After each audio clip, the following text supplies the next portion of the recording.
we treat some things a lot poorer than we treat other things as truck drivers, as human beings, and that's a sad thing. That's a very sad thing, especially when it comes to the professional side of it. But going back to the Washington, let's jump back to the Washington thing real quick.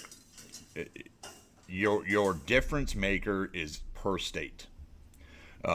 When you get your handful, let's say we had a convoy that went to Washington D.C. I think it somewhere upwards of 300 trucks, if I'm not mistaken. It was somewhere in the ballpark, if I Somewhere remember around right. there. If those trucks had done a convoy starting in let's say the Northwest, starting in Washington State, and they went from capital to capital to capital to capital to capital, what's going to happen is now Washington's got to take notice.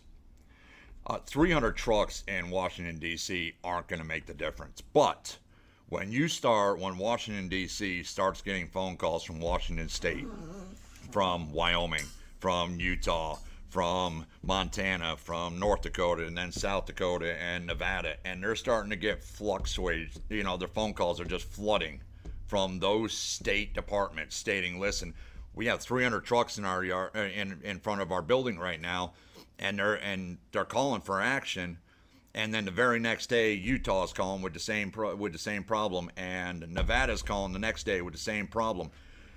You now have Washington's attention. 300 trucks in Washington means nothing. If you take Yeah, but you also have national attention now too.